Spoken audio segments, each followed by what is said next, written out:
നമ്മുടെ മിത്താണ്. ഗണപതി മിത്ത് എന്ന് പറയുന്ന ഒരു മിത്താണ്. സത്യമാണോ ഇത്? അങ്ങനെയുണ്ടോ? കൈലാസത്തിന്റെ അടുത്ത് കുബേരന്റെ രാജധാനി അളകാപുരി ഉണ്ടായിരുന്നു. സ്വർണവും രത്നങ്ങളും ഏറ്റവും കൂടുതലുള്ള ആളാണ് കുബേരൻ.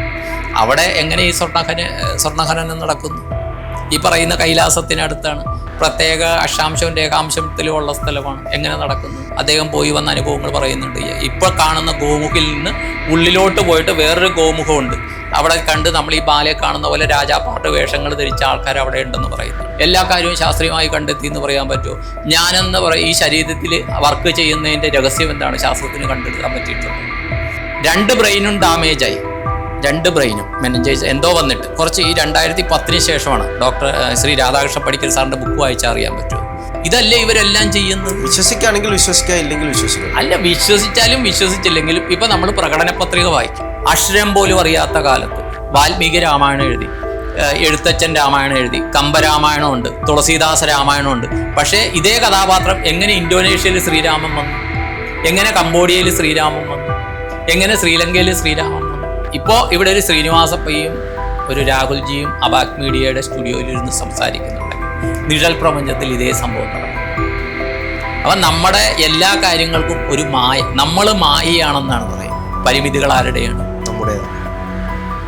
ഒരു കാര്യം പറയാം, ഇപ്പൊ ദൈവം എന്ന് പറയുന്ന ശക്തിയിൽ ഇത് ചെയ്ത് അത് മാത്രമാണ് യാഥാർത്ഥ്യം എന്ന് പറയാം. പക്ഷെ ഇതൊക്കെ ഒരു രൂപങ്ങളായിരുന്നു. ബുധന, ശുക്രൻ ആരാണ്? സൗരയൂഥത്തിൽ അവിടെ ആദ്യം ജീവനുണ്ട്. അവിടെ നിന്ന് പിന്നെ അടുത്ത ഗ്രഹത്തിലേക്ക് പോയി. ഇനി ഭൂമിയിൽ നിന്ന് നമ്മൾ എങ്ങോട്ട് പോകാൻ പോകും? അടുത്ത ഗ്രഹത്തിലേക്ക്. എങ്ങോട്ട്? ആരെയും നോക്കുന്ന പോലെ ഇദ്ദേഹം നോക്കുന്നുണ്ട്. ബാക്കിയുള്ളവർ ശ്രദ്ധിക്കുന്നുണ്ട്. കാര്യം ഇദ്ദേഹം ഒരു വിശിഷ്ട ഗുരുഭക്തനായതുകൊണ്ട് ആൾക്കാർക്കറിയാം. നോക്കുകയും ഇദ്ദേഹം നോക്കി ആരെയെ കണ്ട പോലെ ആ മുഖത്തുനിന്നൊരു റെസ്പോൺസ് വരികയും ഇദ്ദേഹം ചരിയുകയായിരുന്നു. മനസ്സിലായി? അദ്ദേഹത്തിന് അത് മനസ്സിലായി. ആ വിമാനത്തിൽ എത്രയോ യാത്രക്കാരുണ്ടായിരുന്നു, ബാക്കിയുള്ളവർക്ക് മനസ്സിലായില്ല. അദ്ദേഹത്തിന് എങ്ങനെ നേരത്തെ മനസ്സിലായി വിമാനത്തിലൂടെ വന്നിട്ട് മുരുകൻ എന്നെ കൊണ്ടുപോകുന്നു? അതെങ്ങനെ സംഭവിച്ചു? അദ്ദേഹം ആദ്യമായിട്ടൊരു വിമാനയാത്ര നടത്തിയത് സംഭവിച്ചതാണ്. അതൊരു ഹാർട്ട് അറ്റാക്ക് ആണെന്ന് പറയാം, ഇല്ലേ? നമുക്കറിയാൻ പാടില്ലാത്ത കുറേ പ്രതിഭാസങ്ങളുണ്ട്. ആ പ്രതിഭാസങ്ങളെയൊക്കെ നമ്മൾ കണ്ടെത്തുമ്പോൾ അതിന്മേൽ ദൈവം എന്ന് പറയും നമ്മൾ. പക്ഷേ നമ്മളിപ്പോൾ ചെയ്യുന്നതെന്ന് വെച്ചാൽ, ദൈവമേ എനിക്കൊരു ജോലി കിട്ടണം, ദൈവമേ എൻ്റെ മക്കൾക്ക് നല്ല വിദ്യാഭ്യാസം കിട്ടണം, ദൈവമേ എനിക്ക് എൻ്റെ മക്കൾക്ക് നല്ല വിവാഹം നടക്കണം, ദൈവമേ എനിക്ക് ആ വീട് എനിക്ക് സ്വന്തം വീടുണ്ടാക്കണം, ദൈവമേ എനിക്ക് ഇന്ന വാഹനം കിട്ടണം എന്നുള്ള ആവശ്യങ്ങളിൽ ദൈവം എന്ന് പറഞ്ഞ ശക്തിനെ ആ ആവശ്യങ്ങളായിട്ട് നമ്മൾ തുലനം ചെയ്യുകയാണ്. ഈ ആവശ്യങ്ങൾ മനുഷ്യൻ്റെ നടക്കുന്നില്ല. നാനാജാതി മതസ്ഥരുടെ, അത് ഏത് മതമാകട്ടെ, ഇവർ നമ്മളിലേക്കാളും കവിഞ്ഞ ഏതോ ഒരു ശക്തിയുണ്ടെന്ന് പറഞ്ഞിട്ട് പ്രാർത്ഥിച്ചിട്ടല്ലേ ഇവർ ആവശ്യങ്ങൾ നേടുന്നത്. അതൊരു വിശ്വാസമായിരിക്കും, മനസ്സിൻ്റെ തോന്നലുകളായിരിക്കും. അതാണ് ഞാൻ പറയുന്നത്, ഇത് മനസ്സിൻ്റെ തോന്നലുകളാണ്, ഒരു സംശയമില്ല, മനസ്സിൻ്റെ തോന്നലുകളാണ്. ഈ മനസ്സെന്ന് പറയുന്നതാണ് ദൈവം എന്ന് പറയുന്ന ശക്തിയിലേക്ക് അടുപ്പിക്കുന്ന ഒരേ ഒരു ടൂള്. ഈ മനസ്സ് എവിടെയാണ്, എന്താണെന്ന് ശാസ്ത്രത്തിന് നിർവചനമുണ്ടോ? ഇല്ല. ഇപ്പം മൈൻഡ് എന്താണെന്ന് ചോദിച്ചാൽ, ഇപ്പോൾ ഹിപ്നോട്ടിസം ക്ലാസ്സിന് പോയി, ഇവിടെ തന്നെ വന്ന ജിനു സാറിൻ്റെ അദ്ദേഹത്തിൻ്റെ ക്ലാസ്സിന് ഞാൻ പോയിട്ടുണ്ട്. അദ്ദേഹം പറയണം, brain in action is mind. Brain in action is mind. Okay, 2 ബ്രെയിനും ഡാമേജായി. 2 ബ്രെയിനും മെനിഞ്ചൈസ് എന്തോ വന്നിട്ട് കുറച്ച് ഈ 2010 ശേഷമാണ് ഡോക്ടർ ശ്രീ രാധാകൃഷ്ണ പണിക്കർ സാറിൻ്റെ ബുക്ക് വായിച്ചാൽ അറിയാൻ പറ്റുമോ? ഒരു ന്യൂറോ സർജൻ, അദ്ദേഹം മനഃശാസ്ത്രജ്ഞൻ കൂടിയാണ്, അമേരിക്കയിലോ മറ്റോ. 2 ബ്രെയിനും ഡാമേജായിട്ട് ഇദ്ദേഹം 10 ദിവസം കോമ സ്റ്റേജിൽ പോയി. അതിൽ നിന്ന് ആരും രക്ഷപ്പെടുകയില്ല. 11ാമത്തെ ദിവസം ഇദ്ദേഹം കണ്ണു തുറന്നു. അദ്ദേഹത്തിൻ്റെ പേര് ചെറുതായിട്ട് എനിക്ക് ഓർമ്മയുണ്ടെങ്കിലും ഞാൻ പറയുന്നില്ല, ആൾക്കാരെ ബുക്ക് വാങ്ങിച്ച് വായിക്കുക. ഇദ്ദേഹം കണ്ണു തുറന്നിട്ട് ഈ 10 ദിവസങ്ങളിലൂടെ അദ്ദേഹം കയറി ഇറങ്ങിപ്പോയ അനുഭവങ്ങൾ അദ്ദേഹം പങ്കുവെച്ചിട്ടുണ്ട്. ഇത് ഭാരതപുരാണത്തിൽ പറയുന്ന കുറേ സ്ഥലങ്ങളുമായിട്ട് ബന്ധമുണ്ട്. അദ്ദേഹം ഭാരതപുരാണത്തെക്കുറിച്ച്, ഭാരതത്തിലെ പല കാര്യങ്ങളെക്കുറിച്ച് കേട്ടു. ഏതൊക്കെ സ്ഥലങ്ങളാണ്? ഈ ഓരോ തലങ്ങൾ പറയുന്നുണ്ടല്ലോ, ഓരോ ഡയമെൻഷൻസിനെ കുറിച്ച് അദ്ദേഹം പറയുന്നുണ്ട്. അദ്ദേഹത്തിൻ്റെ ആ 10 ഇത് അദ്ദേഹം എഴുതിയിട്ടുണ്ട്. ഞാനത് ബൈഹാർട്ടൊന്നും ആക്കിയിട്ടില്ല. അതുപോലെ തന്നെ ഇപ്പോൾ ഇവിടെ വന്ന തെരേസ മാം മരണപ്പെട്ട ശേഷം വരുന്ന ഡയമെൻഷൻസ്, ഇതുമായിട്ട് ബന്ധമുണ്ട്. അദ്ദേഹം പറഞ്ഞ ഇതുമായിട്ട് ബന്ധമുണ്ട്. ഖുർഷിദ് ഭാവനാഗ്രിയുടെ പരലോക നിയമങ്ങളിൽ പറയുന്ന ഡയമെൻഷൻസുമായിട്ട് ബന്ധമുണ്ട്. മനസ്സിലായി? ആ രീതിയിലേക്ക് കണക്ഷൻസ് വന്നിട്ടുണ്ട്. അവർക്കത് അറിയാൻ പറ്റി. അത് കുറച്ച് പേര് അറിഞ്ഞു എന്ന് വെച്ചിട്ട് വേറൊരാൾക്കത് അറിയില്ല എന്ന് പറഞ്ഞിട്ട് അത് ശരിയാണെന്ന് പറയാൻ പറ്റുമോ? ഒരിക്കലും ഇല്ല. ഇപ്പോൾ അമേരിക്കൻ പ്രസിഡന്റ് ഡൊണാൾഡ് ട്രംപ് ആണെന്ന് വിശ്വസിക്കുന്ന ആൾക്കാരുണ്ട്, അറിയുന്ന ആൾക്കാർ. 800 കോടി ജനങ്ങളിൽ എത്ര പേർക്ക് അമേരിക്കൻ പ്രസിഡന്റ് ഡൊണാൾഡ് ട്രംപ് ആണെന്ന് അറിയാം? കുറച്ച് പേർക്ക്. 250, 300 കോടി അല്ലേ? 500 കോടി ആൾക്കാരെ സംബന്ധിച്ചിടത്തോളം അതൊരു മിഥ്യയാണ്. ആണോ? ശരിയാണോ? ഇപ്പം നരേന്ദ്രമോദി ഇന്ത്യയുടെ പ്രധാനമന്ത്രിയാണ്. എത്ര പേർക്കറിയാം? ഇന്ത്യയിലെ 145 കോടി ജനങ്ങളിൽ എത്ര പേർക്ക് നരേന്ദ്രമോദിജി ഇന്ത്യയുടെ പ്രധാനമന്ത്രിയാണെന്നറിയാം? അറിയാത്ത ജനവിഭാഗങ്ങളില്ലേ? ഉണ്ട്, തീർച്ചയായും. ഇവിടെ ഇപ്പോൾ നമുക്ക് പ്രത്യക്ഷത്തിൽ ഇത് പറയാൻ പറ്റുന്നത് നമ്മുടെ ആൻഡമാൻ നിക്കോബാർ സെന്റിനസ് ഐലൻഡ് ഉണ്ട്. ആരെങ്കിലും പുറത്തുനിന്ന് ആൾക്കാർ പോയി കഴിഞ്ഞാൽ അവർ അമ്പ് ചെയ്ത് കൊല്ലുന്നവർ. അവർക്കറിയാമോ ഇന്ത്യ എന്നൊരു രാജ്യമുണ്ടെന്നോ, ഇന്ത്യ എന്നുള്ള രാജ്യത്തിൽ ഇങ്ങനെ ഒരു ഭരണകൂടം ഉണ്ടെന്നോ, ഒരു ജനാധിപത്യ സമ്പ്രദായം ഉണ്ടെന്നോ, ഒരു വോട്ടെടുപ്പുണ്ടെന്നോ? മഹാത്മാഗാന്ധിയായ മഹാനായ മനുഷ്യനും ശ്രീ സുഭാഷ് ചന്ദ്രബോസ് അവരൊക്കെ ചെയ്ത ത്യാഗത്തിന്റെ ഫലമാണ് നമ്മൾ അനുഭവിക്കുന്ന സ്വാതന്ത്ര്യം എന്ന് അവരറിയുന്നുണ്ടോ? ഒരിക്കലുമില്ല. എന്ന് പറഞ്ഞിട്ട് ഇന്ത്യ എന്ന് പറഞ്ഞ രാജ്യം ഇല്ലാണ്ടിരിക്കുമോ? പക്ഷെ അതിനൊക്കെ അപ്പുറത്തേക്ക് ഇപ്പൊ എനിക്കൊരു കാര്യം വിശ്വസിക്കണമെങ്കിൽ നമുക്കത് അനുഭവിക്കണ്ടേ? അപ്പൊ നമ്മൾ ഇത് അനുഭവിക്കാൻ വേണ്ടി നമ്മൾ എന്ത് ചെയ്യാം? വിശ്വസിക്കേണ്ട. എനിക്കറിയാവുന്ന കുറേയധികം ആൾക്കാരുണ്ട്, കുറേയധികം വ്യക്തിപരമായിട്ട് അറിയാവുന്ന ആൾക്കാരുണ്ട്. അവർക്ക് ഈശ്വരൻ എന്നുള്ള ശക്തി ഇല്ലയെന്ന് പൂർണ്ണമായിട്ട് വിശ്വസിച്ച ആൾക്കാരാണ്. ദൈവം എന്ന് പറയുന്ന ശക്തി പൂർണ്ണമായിട്ട് ഇല്ലയെന്ന് വിശ്വസിച്ചു. പക്ഷേ അവരുടെ ജീവിതത്തിലെ ചില കാര്യങ്ങൾ, അനുഭവങ്ങളിലൂടെ അവർക്ക് ഈശ്വരൻ ഉണ്ടെന്ന് പറഞ്ഞ് വിശ്വസിച്ച് ക്ഷേത്രങ്ങളിലൊക്കെ പോകേണ്ടി വന്നു. എത്രയോ ആൾക്കാരുണ്ട്. ഇപ്പോൾ തമിഴ്നാട്ടിലെ ഒരു മുൻ മുഖ്യമന്ത്രിയുടെ വീട്ടിൽ എന്തുകൊണ്ട് ഗണപതി ഹോമം ചെയ്തു? മനസ്സിലായി? ഈ വിശ്വസിക്കുന്നില്ല എന്ന് പറയുന്ന പ്രത്യേക രാഷ്ട്രീയ വിഭാഗക്കാരിലെ പല ആൾക്കാരും അവരുടെ ജീവിത പങ്കാളി എന്തുകൊണ്ട് അമ്പലത്തിൽ പോകുന്നു? എന്തുകൊണ്ട് അവരുടെ വീട്ടിൽ ഇത് ചെയ്യുന്നു? ഇപ്പം ഞാൻ മദ്യപിക്കുന്നില്ല, ഞാൻ മുറുക്കുന്നില്ല, ഞാൻ സിഗരറ്റ് വലിക്കുന്നില്ല. എൻ്റെ വീട്ടിൽ ഈ നിബന്ധന ഞാൻ പാലിക്കും, ഇല്ലേ? എൻ്റെ വീട്ടിൽ ആരും ഇരുന്ന് മദ്യപിക്കണം പറ്റുകയില്ല. എൻ്റെ വീട്ടിൽ ആരും സിഗരറ്റ് വലിക്കാൻ പറ്റില്ല, മുറുക്കാൻ പറ്റുകയില്ല. ഇപ്പോൾ നമ്മുടെ വീട്ടിൽ നേരത്തെ വന്നുകൊണ്ടിരുന്ന പുരോഹിതൻ, അദ്ദേഹം സിഗരറ്റ് വലിക്കും. വീട്ടിൽ വരുമ്പോൾ അദ്ദേഹം വലിക്കുകയില്ല, അല്ലേ? അങ്ങനെ പറയുന്നുണ്ടെങ്കിൽ ഈശ്വരനില്ല, ഈശ്വര വിശ്വാസം ഇല്ല എന്ന് പറയുന്ന ഈ രാഷ്ട്രീയക്കാർ എന്തുകൊണ്ട് അവരുടെ വീട്ടിൽ ഈ ഫോട്ടോകൾ ഭാര്യയ്ക്ക് വിശ്വാസം ഉണ്ടെന്ന് പറഞ്ഞ് വെപ്പിക്കുന്നു? അവർക്കൊരു വിശ്വാസം ഉള്ളിൻ്റെ ഉള്ളിൽ മതിയെന്ന്. എൻ്റെ ഭാര്യ എനിക്ക് വേണ്ടി, ഞാൻ പറയട്ടെ, ഞാൻ ഈ അമ്പലത്തിൽ പോകുന്ന ആളല്ല. ഞാനിപ്പോൾ തിരുവണ്ണാമലയിൽ പോയി ആറ്റുകാല് പൊങ്കാലയിട്ടതൊക്കെ ഭാര്യയാണ്. ആറ്റുകാല് പോയി തൊഴുത് ഇത് പോയി. എന്നെക്കാളും കൂടുതൽ പോകുന്നത് ഭാര്യയാണ്. എൻ്റെ ഭാര്യ പോകുമ്പോഴത്തേക്ക് അതാനിപ്പോൾ അതിൻ്റെ ഇത് റിസൾട്ട് ഭാര്യയ്ക്ക് മാത്രമാണ് കിട്ടണത്, അല്ല കുടുംബത്തിന് മുഴുവൻ. എന്നിട്ട് ഞാനൊന്നുമില്ല, ഞാൻ അമ്പലത്തിൽ പോകാത്ത ആളാണ്, എനിക്ക് വിശ്വാസം ഇല്ലാത്ത ആളാണെന്ന് പറഞ്ഞ് വലിയ ഗർവണം അടിച്ചിട്ട് കാര്യമുണ്ടോ? ഒരിക്കലുമില്ല. ഇതല്ലേ ഇവരെല്ലാം ചെയ്യുന്നത്? വിശ്വസിക്കുകയാണെങ്കിൽ വിശ്വസിക്കുക, ഇല്ലെങ്കിൽ വിശ്വസിക്കുക. അല്ല, വിശ്വസിച്ചാലും വിശ്വസിച്ചില്ലെങ്കിലും ഇപ്പം നമ്മൾ പ്രകടന പത്രിക വായിക്കും. നമുക്ക് ഇപ്പോൾ ഇത് പറയുമ്പോൾ ഇത് പ്രകടന പത്രിക വായിച്ചിട്ട് 5 വർഷത്തേക്ക് ഓരോരുത്തരെ ചുമതലയേൽപ്പിക്കും. ഇവർ 5 വർഷം കഴിഞ്ഞ് ഇത് ചെയ്തോ ഇല്ലേ എന്നുള്ള അത് വേറൊരു വിഷയം. ദൈവം ഒരു പ്രകടന പത്രിക ആരെ ഏൽപ്പിച്ചിട്ടില്ലല്ലോ, ഇല്ല, അല്ലേ? നമ്മളിപ്പോൾ ഒരു മതത്തിലും പെടാത്ത ആൾക്കാരാണ് നമ്മൾ. ഹിന്ദു മതം എന്നൊന്നില്ല, അതുകൊണ്ടാണ് ഞാൻ ഇത് പറയുന്നത്. ഒരു മതത്തിലും പെടാത്ത ആൾക്കാരാണ് നമ്മൾ. ഋഗ്വേദം പൂർണ്ണമായിട്ട് വായിച്ചിട്ടില്ലല്ലോ, ഇല്ല എന്ന് പറഞ്ഞിട്ട് ഋഗ്വേദം ഇല്ല എന്ന് നമുക്ക് പറയാൻ പറ്റുമോ? ഒരിക്കലുമില്ല. മഹാഭാരതം പൂർണ്ണമായിട്ട് വായിച്ചിട്ടില്ല, ഭാഗവതം പൂർണ്ണമായിട്ട് വായിച്ച് കാണുകയല്ല, രാമായണം പൂർണ്ണമായിട്ട് വായിച്ച് കാണാൻ അതില്ല എന്ന് പറയാൻ പറ്റുമോ? ശ്രീകൃഷ്ണൻ്റെ രാജധാനി ഇടയ്ക്ക് നമ്മൾ പറഞ്ഞു നിർത്തിയത്, ശ്രീകൃഷ്ണൻ്റെ രാജധാനി കടലെടുത്തു എന്ന് പറഞ്ഞ് അതൊരു മിഥ്യയാണ്, അതൊരു ഇതാണെന്ന് പറഞ്ഞത്. ഇപ്പം എങ്ങനെ അത് ഗുജറാത്ത് ആ ഭാഗത്ത് കടൽ തീരത്തൊരു രാജധാനി 5000 വർഷം പഴക്കമുള്ള രാജധാനി ഉണ്ടെന്ന് എങ്ങനെ കണ്ടുപിടിച്ചു? അവിടെ നമ്മുടെ പ്രധാനമന്ത്രി ശ്രീ നരേന്ദ്രമോദിജി പോയിട്ട് എങ്ങനെ അവിടെ പോയി മയിൽപ്പീലി വെച്ചു? ഇതൊന്നും AI ക്യാമറയിൽ ഒപ്പിയതൊന്നും ഇല്ലല്ലോ, അല്ല. അത് യാഥാർത്ഥ്യമല്ലേ? വിദേശീയർ ഇത് ചെയ്യല്ലേ? ഇത് എങ്ങനെ ഈ ശ്രീലങ്കയിലേക്ക് ശ്രീരാമൻ ഇത് പണിതു എന്ന് എഴുതിയിട്ടുണ്ട്, പാലം പണിതു എന്ന് എഴുതിയിട്ടുണ്ട്. ഇന്നാണ് സോഷ്യൽ മീഡിയ യുഗം. അക്ഷരം പോലും അറിയാത്ത കാലത്ത് വാൽമീകി രാമായണം എഴുതി, എഴുത്തച്ഛൻ രാമായണം എഴുതി, കമ്പരാമായണമുണ്ട്, തുളസീദാസ രാമായണമുണ്ട്. ഇവരൊന്നും നമുക്കിപ്പോൾ വാട്സാപ്പിൽ വന്നു എന്ന് പറയാം, അല്ലെങ്കിൽ യൂട്യൂബിലൂടെ കിട്ടിയെന്ന് പറയാം. ഈ 500-600 എഴുത്തച്ഛൻ്റെ കാലഘട്ടം കണ്ട് 1200 വർഷങ്ങൾക്ക് മുമ്പാണെന്ന് പറയാം. ഓക്കെ, അദ്ദേഹം വാൽമീകി രാമായണം വായിച്ചിരിക്കാമെന്ന് വയ്ക്കാം, അദ്ദേഹം സംസ്കൃത പണ്ഡിതൻ കൂടിയായിരുന്നു. പക്ഷേ അല്ലാത്ത കുറേ പേര്, സംസ്കൃതം അറിയാത്ത എല്ലാവരും എങ്ങനെ ഒരേ കഥാപാത്രം എല്ലായിടത്തും വന്നു? ഇപ്പോൾ MT സാറിൻ്റെ കഥാപാത്രങ്ങളുണ്ട്, 4 കെട്ട് ഇതെന്ന് പറഞ്ഞിട്ട് കഥാപാത്രങ്ങളുണ്ട്, അല്ലേ? ഇത് വേറൊരാൾ ആ കഥാപാത്രത്തെക്കുറിച്ച് എഴുതിയിട്ടില്ലല്ലോ, ഇല്ല, അല്ലേ? പക്ഷേ ഇതേ കഥാപാത്രം എങ്ങനെ ഇന്തോനേഷ്യയിൽ ശ്രീരാമൻ വന്നു? എങ്ങനെ കംബോഡിയയിൽ ശ്രീരാമൻ വന്നു? എങ്ങനെ ശ്രീലങ്കയിൽ ശ്രീരാമൻ വന്നു? ശരിയല്ലേ?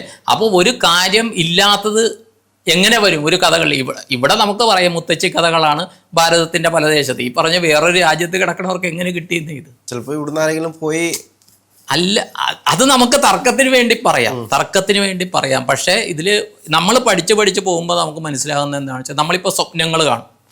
ഈ സ്വപ്നങ്ങൾ കണ്ടത് എപ്പോഴെങ്കിലും യാഥാർത്ഥ്യമായതായിട്ട് തോന്നിയിട്ടുണ്ടോ?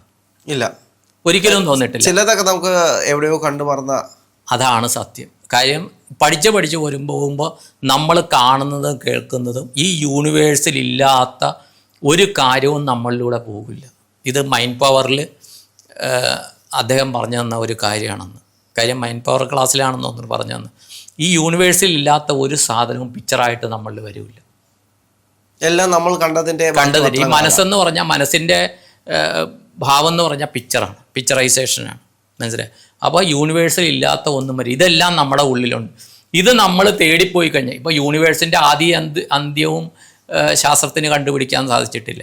ഭൂമി എങ്ങാണ്ടോ മണിക്കൂറിൽ 2450 കിലോമീറ്റർ സ്പീഡിൽ സ്വയം അച്ചുതണ്ടി കറങ്ങുന്നു എന്ന് പറയുന്നു അല്ലേ. ഈ ഒരു ദിവസം കൊണ്ട് 24 മണിക്കൂർ കൊണ്ട് സൂര്യനെ പ്രദക്ഷിണം വയ്ക്കുന്നു എന്ന് ഭൂമി ഇതാണെന്ന് പറയുന്നു. പ്രപഞ്ചം 72,000 കിലോമീറ്റർ സ്പീഡിലാണ്, മണിക്കൂറിലാണോ ദിവസമാണെന്നറിയില്ല, കിഴക്കോട്ട് വളരുന്നു എന്നാണ് പറയുന്നത്. സഞ്ചരിക്കുന്നു എന്നല്ല, വളരുന്നു എന്നാണ് പറയുന്നത്. ഇത് ശാസ്ത്രത്തിൻ്റെ അനുമാനങ്ങളാണ്, നാസയുടെ കണ്ടെത്തലുകളാണ്. ഇതിൻ്റെ ആദ്യം അവസാനം കണ്ടതുണ്ട്. ശിവൻ്റെ ആദ്യം അവസാനം കാണാൻ ബ്രഹ്മാവും വിഷ്ണുവും പോയി എന്ന് കഥ പറയുന്നുണ്ട് അല്ലേ. ആദ്യം അവസാനം കണ്ട ആരെങ്കിലും ഉണ്ടോ? ഇല്ല. ഈ പ്രപഞ്ചത്തിന് ഒരു നിഴൽ പ്രപഞ്ചം ഉണ്ടെന്നും പറഞ്ഞിട്ട് നോബൽ സമ്മാനം കിട്ടിയ ആളുണ്ട്. അദ്ദേഹം അത് തെളിയിച്ചത്, അത് അദ്ദേഹത്തിൻ്റെ പേര് ഡോക്ടർ, നമ്മുടെ ഫോറൻസിക് സർജൻ ഉണ്ടായിരുന്നല്ലോ, സുകുമാരക്കുറുപ്പിൻ്റെ ഇതിനകത്തൊക്കെ ആ ഒരു എന്തിലും ദൈവത്തിൻ്റെ കയ്യൊപ്പുണ്ടാകും എന്ന് പറഞ്ഞൊരു പ്രശസ്ത ഫോറൻസിക് സർജൻ ഡോക്ടർ മുരളീകൃഷ്ണൻ എന്ന അദ്ദേഹത്തിൻ്റെ പേര്. അദ്ദേഹം മരണാനന്തര ജീവിതം എന്ന് പറഞ്ഞൊരു ബുക്കുണ്ട്. അതിനകത്ത് അദ്ദേഹം പറയുന്നത്, ആ ശാസ്ത്രജ്ഞൻ്റെ പേര് പറയുന്നുണ്ട്. ഇപ്പോൾ ഇവിടെ ഒരു ശ്രീനിവാസപ്പയ്യും ഒരു രാഹുൽജിയും അബാക് മീഡിയയുടെ സ്റ്റുഡിയോയിലിരുന്ന് സംസാരിക്കുന്നുണ്ടെങ്കിൽ നിഴൽ പ്രപഞ്ചത്തിൽ ഇതേ സംഭവം നടക്കുന്നുണ്ട്. അപ്പം നമ്മുടെ എല്ലാ കാര്യങ്ങൾക്കും ഒരു നമ്മൾ മായയാണെന്നാണ് പറയുന്നത് അല്ലേ, ഭാരതം പറയുന്നത്. അപ്പുറത്തൊരു യാഥാർത്ഥ്യം കാണും. ഇപ്പം നമ്മളിവിടെ പകലെന്ന് പറയുമ്പോഴത്തെ അമേരിക്കയിൽ ഇരുട്ടാണ് അല്ലേ. നമ്മളിവിടെ ഇപ്പോൾ എത്രയാണ് 11 മണിയായി കാണും, ഇന്നത്തെ ദിവസം 11 മണിയായി കാണും. അമേരിക്കയിൽ ഇന്നലത്തെ രാത്രിയിലെ 11 മണിയാണ്. ടൈമിൻ്റെ മാറ്റമാണ് എന്ന് പറഞ്ഞാൽ അത് യാഥാർത്ഥ്യമല്ലേ. ഇപ്പോൾ അമേരിക്കയിലുള്ളവരോട് വിളിച്ചിട്ടോ ഇന്ന് 18-ാം തീയതി ഇപ്പോൾ 12 ഉച്ചയാകാൻ പോകുന്നു എന്ന് പറഞ്ഞാൽ അവൻ സമ്മതിക്കുമോ? ഇല്ല. എന്ന് പറഞ്ഞ് ഇല്ലാണ്ടെന്ന് പറയാൻ പറ്റുമോ? പറ്റത്തില്ല. ഇതാണ് സത്യം. നമ്മൾ കണ്ടെത്തുന്നത് വരെയും അത് യാഥാർത്ഥ്യമാണ്. പരിമിതികൾ ആരുടെയാണ്? നമ്മുടേതാണ്. ഒരു കാര്യം പറയാം, ഇപ്പം ദൈവം എന്ന് പറയുന്ന ശക്തിയിൽ അത് മാത്രമാണ് യാഥാർത്ഥ്യം എന്ന് പറയാം. പക്ഷേ ഇതൊക്കെ ഒരു രൂപങ്ങളായിരുന്നു. കൃഷ്ണൻ എന്ന് പറഞ്ഞൊരു വ്യക്തി ജീവിച്ചിരുന്നു. ശ്രീരാമൻ എന്ന് പറഞ്ഞൊരു വ്യക്തി ജനിച്ചിരുന്നു. ശിവൻ എന്ന് പറഞ്ഞ വ്യക്തി ഏതോ കാലത്ത് ജനിച്ചിരുന്നു. വിഷ്ണു, ബ്രഹ്മാവ്, ഇതൊക്കെ ഏതോ കാലത്ത്. കാര്യം നമ്മുടെ ഈ ഭൂമി ഉണ്ടായിട്ട് എത്ര വർഷങ്ങളായി, അതുപോലും നമുക്ക് ശരിക്കും കണ്ടെത്താൻ പറ്റിയിട്ടില്ലല്ലോ. ഇപ്പോൾ 196 കോടി വർഷമെന്നാണ് ഭാരതം ഇത് വെച്ചിട്ട് പറയുന്നത്. ഇപ്പോൾ തൃശ്ശൂരിലെ ഒരാൾ അതിൻ്റെ ഇതിറക്കുന്നുണ്ട്. അദ്ദേഹത്തിൻ്റെ സ്പന്ദനം എന്നാണ് ഭൂമിയിൽ തുടങ്ങിയതെന്ന് ആർക്കും അത് ഭൂമിയിൽ നിന്നാണെന്ന് പറയാനും പറ്റുകയല്ലോ. കാര്യം ഇപ്പോൾ പറയണമെന്ന് വെച്ചാൽ ശരിക്ക് പുരാണം ഇതായിട്ട് പറയുന്നപ്പോൾ സൂര്യനോട് ഏറ്റവും അടുത്തുള്ള ഗ്രഹം ബുധനാ ശുക്രനാ ആരാണ്? സൗരയൂഥത്തിൽ. അവിടെ ആദ്യം ജീവനുണ്ട്. അവിടെ നിന്ന് പിന്നെ അടുത്ത ഗ്രഹത്തിലേക്ക് പോയി. ഇനി ഭൂമിയിൽ നിന്ന് നമ്മൾ എങ്ങോട്ട് പോകാൻ പോകുന്നു? അടുത്ത ഗ്രഹത്തിലേക്ക്. എങ്ങോട്ട്? ചൊവ്വ. ഇത് എന്താണ്, ഇടയ്ക്ക് ചന്ദ്രനെ വെച്ചുകൊണ്ട് ചൊവ്വയിലേക്ക് നമ്മുടെ ഇത് മാറ്റാനായിട്ട് ഇത് നടക്കുന്നില്ല, അതിൻ്റെ പഠനങ്ങൾ നടക്കുന്നില്ലേ? ഈ സൂര്യൻ്റെ ഇത് എന്താണ്, ആ കാലാവസ്ഥാ വ്യതിയാനമൊക്കെ വരുമ്പോൾ ഓരോ ഗ്രഹത്തിൽ മാറി മാറി നമ്മുടെ ജീവിതം മാറുന്നുണ്ട്. ഇപ്പോൾ ഇന്നലെ ഒരു യൂട്യൂബിൽ കണ്ട് എത്ര ഇതിൽ 20 കോടി പ്രകാശ വർഷങ്ങളായി, 20 കോടി പ്രകാശ വർഷങ്ങൾക്ക് അപ്പുറത്ത് അന്യഗ്രഹ ജീവികളുണ്ടെന്ന് ശാസ്ത്രീയമായി കണ്ടുപിടിച്ചു എന്ന് പറയുന്നു. UFO ഉണ്ടെന്ന് കണ്ടുപിടിച്ചിട്ടുണ്ട്. ഇതില്ലാന്ന് വിശ്വസിക്കുന്ന ആൾക്കാരാണ് നമ്മൾ. ലഡാക്കിൽ ഇത് ഇറങ്ങുന്നു എന്നും പറഞ്ഞാൽ അതറിയാവുന്ന കുറേ പേര് നമ്മുടെ ഭാരതത്തിൻ്റെ ഗവൺമെൻറ് തലത്തിൽ അറിയാവുന്ന വിവിധ വിഭാഗങ്ങളുണ്ടെന്ന് പറയുന്നു. രാമചന്ദ്രൻ സാറിൻ്റെ ബുക്കിൽ അത് പറയുന്നുണ്ട്. അത് നമ്മൾക്ക് പറയാം അത് കള്ളത്തരാണെന്ന് പറയാം. അത് അദ്ദേഹം വെറുതെ എഴുതിയതാണ്. പക്ഷേ ഇത് സത്യമാണെന്ന് അറിയുന്ന കുറേ പേരില്ലേ? മനസ്സിലായ? കൈലാസത്തിൻ്റെ അടുത്ത് അളകാപുരി ഉണ്ടായിരുന്നു. കുബേരൻ്റെ രാജധാനിയാണ്. കുബേരൻ ഏറ്റവും വലിയ കോടീശ്വരനാണ്. നമ്മുടെ മിത്താണ്. ഗണപതി മിത്തെന്ന് പറയണ ഒരു മിത്താണ്. സത്യമാണോ ഇത്? അങ്ങനെയുണ്ടോ? കൈലാസത്തിൻ്റെ അടുത്ത് കുബേരൻ്റെ രാജധാനി അളകാപുരി ഉണ്ടായിരുന്നു. നമുക്കത് വിശ്വസിക്കാൻ കഴിയില്ല. പക്ഷേ സത്യം എന്താണെന്ന് വെച്ച് കഴിഞ്ഞാൽ ആരുടെ ബുക്കിലാണെന്നറിയില്ല. എം രാമചന്ദ്രൻ സാറിൻ്റെ ബുക്കാണെന്നറിയില്ല. ഇതിൻ്റെ അടുത്തൊരു സ്ഥലത്ത് സ്വർണ്ണ ഖനനം നടത്തുന്നുണ്ട് ഇവർ. ആര്? ചൈന നടത്തുന്നുണ്ടെന്ന്. അതിനു വേണ്ടിയിട്ടാണ് അവർ ടിബറ്റ് പിടിച്ചടക്കിയെന്ന് പറയുന്നത്. ടിബറ്റ് പിടിച്ചടക്കിയതിന് ശേഷം അവർ ഭയങ്കരമായിട്ട് ഉന്നതിയിലെത്തിയില്ലേ? ആ ഭാഗത്ത് എന്താണ് ഭയങ്കരമായിട്ട് മാസ്ക് ചെയ്തുകൊണ്ട് അവിടെ സ്വർണ്ണ ഖനനം നടക്കുന്നു എന്നാണ് പറയുന്നത്. ഏതാണ് രാമചന്ദ്രൻ സാറിൻ്റെ ബുക്കിലാണോ അത് എഴുതിയിരിക്കണേന്ന് അവിടെ ഫോട്ടോ എടുക്കാനൊന്നും അവർ സമ്മതിക്കുന്നില്ല എന്ന് പറഞ്ഞാൽ അളകാപുരി നമുക്ക് മിഥ്യയാണ്. പക്ഷേ കൈലാസത്തിൻ്റെ അടുത്ത് ആ ഒരു സ്ഥലം അളകാപുരി എന്നായിരിക്കില്ല പേര്. നമ്മുടെ ഭാരതത്തിൽ അല്ലെങ്കിൽ ദക്ഷിണേന്ത്യയിലുള്ളവർ ആ പേര് വിളിക്കുന്നു. പക്ഷേ അവിടെ ഏറ്റവും കൂടുതൽ കുബേരന്റെ രാജധാനിയും അവിടെ ഏറ്റവും കൂടുതൽ സ്വർണം. കുബേരൻ എന്താണ്? സ്വർണവും രത്നങ്ങളും ഏറ്റവും കൂടുതലുള്ള ആളാണ് കുബേരൻ. അവിടെ എങ്ങനെ ഈ സ്വർണ്ണഖനനം നടക്കുന്നു? ഈ പറയുന്ന കൈലാസത്തിനടുത്താണ്. പ്രത്യേക അക്ഷാംശവും രേഖാംശത്തിലും ഉള്ള സ്ഥലമാണ്. എങ്ങനെ നടക്കുന്നു? അവധൂത നാഥാനന്ദ എന്ന് പറഞ്ഞ കർണൂലി ജീവിക്കുന്ന ഒരു വ്യക്തിയുണ്ട്, ഇപ്പോഴും ഉണ്ട്.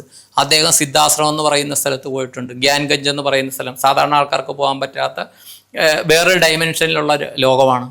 അവിടെ പോയ പ്രദീപ് ചക്രവർത്തി എന്ന് പറഞ്ഞ ഒരാൾ 1915 അവിടെ പോയതായിട്ട് രാമേന്ദ്രൻ സാറിൻ്റെ ബുക്കിൽ എഴുതിയിട്ടുണ്ട്. അദ്ദേഹം പോയി വന്ന അനുഭവങ്ങൾ പറയുന്നുണ്ട്. ഇപ്പോൾ കാണുന്ന ഗോമുഖിൽ നിന്ന് ഉള്ളിലോട്ട് പോയിട്ട് വേറൊരു ഗോമുഖമുണ്ട്. അവിടെ കണ്ട് നമ്മൾ ഈ ബാലയെ കാണുന്ന പോലെ രാജാപ്പാട്ട് വേഷങ്ങൾ ധരിച്ച ആൾക്കാർ അവിടെ ഉണ്ടെന്ന് പറയുന്നുണ്ട്. അവിടെ പോയ സ്വാമിയാണ് ഈ സ്വാമി അവധൂതനാഥാനന്ദ. അദ്ദേഹം അവിടെ പോയ ആളാണ്. അതുപോലെ മാർക്കോപോളോ ഏതൊരു വിദേശ സഞ്ചാരിയും പോയിട്ടുണ്ട് അവിടെ. അദ്ദേഹത്തിൻ്റെ ഇതിനകത്ത് എഴുതിയിട്ടുണ്ട്. ഈ യാത്ര ചെയ്ത് എഴുതുന്ന ആളുണ്ടല്ലോ, മാർക്കോപോളോ ആരാണെന്നറിയില്ല. അദ്ദേഹത്തിൻ്റെ ഇതിൽ അങ്ങനത്തെ ഒരു സ്ഥലത്തെക്കുറിച്ച് പറയുന്നുണ്ട്. ഒരു പ്രത്യേകമായിട്ട് ശരീരത്തിലെ പ്രത്യേക പ്രതിഭാസത്തിലുള്ളവർക്ക് അവിടെ പോവാം. നമ്മളത് പോയില്ല എന്ന് പറഞ്ഞിട്ട് നമുക്ക് ശരിയെന്ന് പറയാൻ പറ്റുമോ? തെറ്റാണെന്ന് പറയാൻ പറ്റുമോ? ഞാനിപ്പോൾ പോയിട്ടില്ല, ബദ്രീനാഥ്, കേദാർനാഥ് ഞാൻ പോയിട്ടില്ല. ഇപ്പോൾ ഫോട്ടോ കണ്ടിട്ടുണ്ട്. ഫോട്ടോ കാണാത്തിടത്തോളം ഇതില്ല എന്ന് എനിക്ക് പറയാം. പക്ഷെ അത് ആധികാരികമാകുന്നില്ലല്ലോ. ഇല്ല, അതാണ് സത്യം. ഇത് ഉണ്ട്, എന്തൊക്കെയുണ്ട്. പക്ഷെ അത് നമ്മൾ എന്ത് കണ്ടെത്തുന്നു? അതിന് ശാസ്ത്രം ഒരു ഉപകരണം കണ്ടുപിടിച്ചു കഴിഞ്ഞാൽ ശാസ്ത്രീയമായി കണ്ടെത്തി എന്ന് പറയാൻ പറ്റും. എല്ലാ കാര്യവും ശാസ്ത്രീയമായി കണ്ടെത്തി എന്ന് പറയാൻ പറ്റുമോ? ഞാനെന്ന് ഈ ശരീരത്തിൽ വർക്ക് ചെയ്യുന്നതിൻ്റെ രഹസ്യം എന്താണ്? ശാസ്ത്രത്തിന് കണ്ടെടുക്കാൻ പറ്റിയിട്ടുണ്ടോ?